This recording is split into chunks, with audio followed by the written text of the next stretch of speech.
Ada seseorang bekerja di tempat yang haram, jelas ini haram deh, dan dia akui ini haram, tapi dia nggak mau keluar. Kenapa dia nggak mau keluar? Dia katakan, anak saya 4, Ustaz. Kalau saya keluar, anak pertama bayar kuliahnya gimana? Anak kedua SMA-nya gimana? Harus bayar uang gedung. Maka saya tetap bertahan karena faktor kondisi. Ini bukan sombong loh Ustadz, ini faktor kondisi. Hadirin enggak. Itu sok pintar. Itu sok pintar. Karena hakikatnya di hadapan kita ada 2 opsi. Opsi yang pertama, matematika kita, logika kita. Gaji kita 15 juta, anak 4. Oh cukup. Tapi begitu saya resign, maka bulan depan 15 juta itu hilang. Maka nggak mungkin mencukupi 4 orang anak. Itu matematika kita. Tapi itu bukan satu-satunya opsi. Opsi yang kedua, Allah berfirman dalam surat At-Talaq ayat 2. Barang siapa yang bertakwa kepada Allah, maka Allah akan berikan solusi. Dan Allah akan berikan rizki dari arah yang tidak ia duga-duga. Namun karena kita merasa paling pintar, kita pilih opsi yang pertama. Karena kita lebih yakin dengan matematika kita daripada janji Allah Subhanahu wa Ta'ala. Bukankah itu sok pintar di hadapan Allah dan merasa cerdas di hadapan Allah Subhanahu wa Ta'ala? Inti dari semua kedurhakan itu merasa pintar, bukan kondisi. Merasa diri besar, merasa diri kuat menahan adab Allah pada hari kiamat. Rekan-rekan yang dirahmati oleh Allah Subhanahu wa Ta'ala, ini masalah dari dulu. Karena iblis itu menggunakan teori ini. Kenapa iblis divonis kafir? Kenapa iblis divonis kekal di neraka?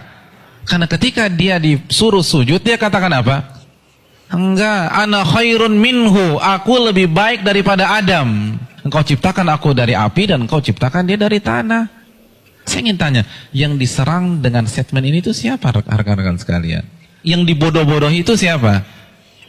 Allah, bukan Adam. Apa maksudnya? Ulama mengatakan maksudnya, ya Allah, engkau perintahkan aku sujud kepada Adam, sedangkan dia dari tanah dan aku dari api. Ini perintah yang tidak masuk akal, gitulah. Ini perintah yang bodoh. Kalau bahasa Arab, ini nggak worth it banget nih Allah, gitu loh. Makanya kan Allah langsung habisi dia. Aba wastakbara wa kana minal kafirin. Ini bukan hanya semata-mata sujud, hadirin. Ini lebih besar dari itu. Nah begitu juga dengan orang yang banyak maksiat sekarang.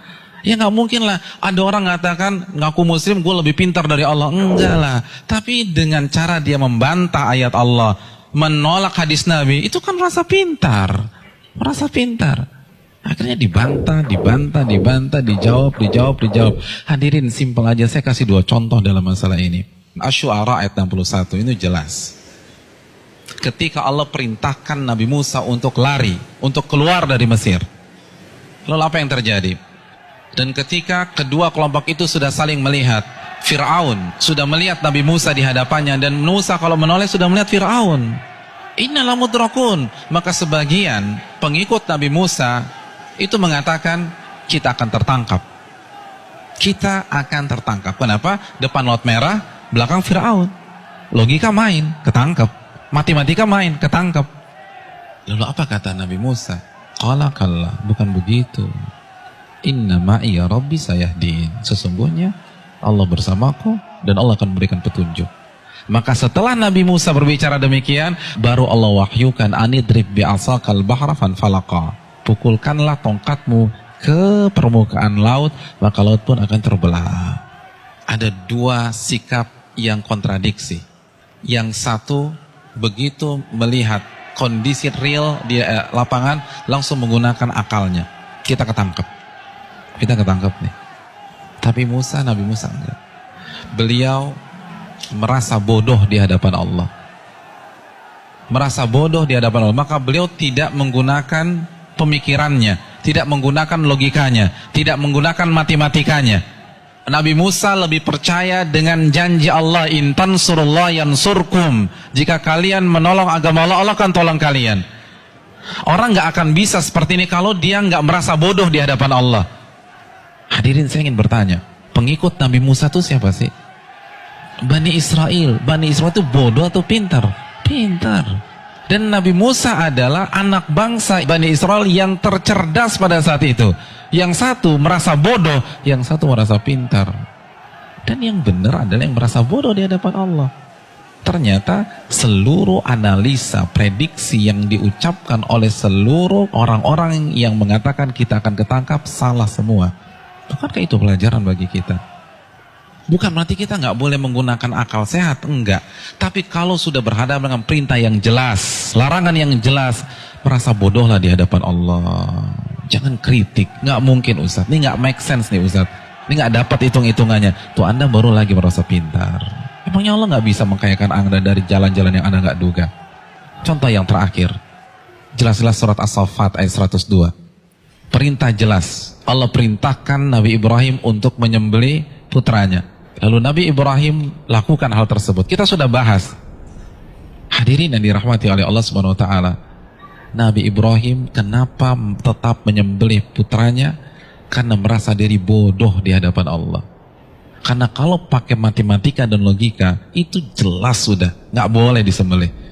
Wong orang terbaik kok. Beliau akan komplain kalau beliau merasa pintar saja, beliau akan komplain kenapa anak saya disembelih. Saya kan manusia terbaik di sini. Harusnya kan anak saya sekolah di sekolah internasional, ya Allah, kenapa justru disembelih? Kan begitu logikanya. Tapi tidak. Beliau merasa diri bodoh sehingga lebih percaya terhadap perintah Allah daripada logikanya sendiri. Ada yang berani meragukan kecerdasan Ibrahim? Saya ingin tanya, etnis dan ras tercerdas di dunia itu siapa? Bani Israel. Bani Israel itu keturunan siapa? Nabi Ibrahim dari Ishak. Jadi ini bapaknya kecerdasan, tapi ketika berhadapan dengan perintah yang tegas, larangan yang tegas, udah sami'na wa ta'na. Lalu kita yang nggak cerdas-cerdas begini, berani debat Allah, berani mengatakan ini nggak benar, ini keliru, hitungan saya nggak dapat. Kalau begitu kita makan apa? Allahu Akbar. Janganlah kalian mati kecuali kalian menjadi seorang muslim, pribadi yang menyerah kepada Allah. Kita yang mengkrit hari terakhir hidup kita. Dari sekarang, hadirin sekalian, dari sekarang, menyerahlah kepada Allah.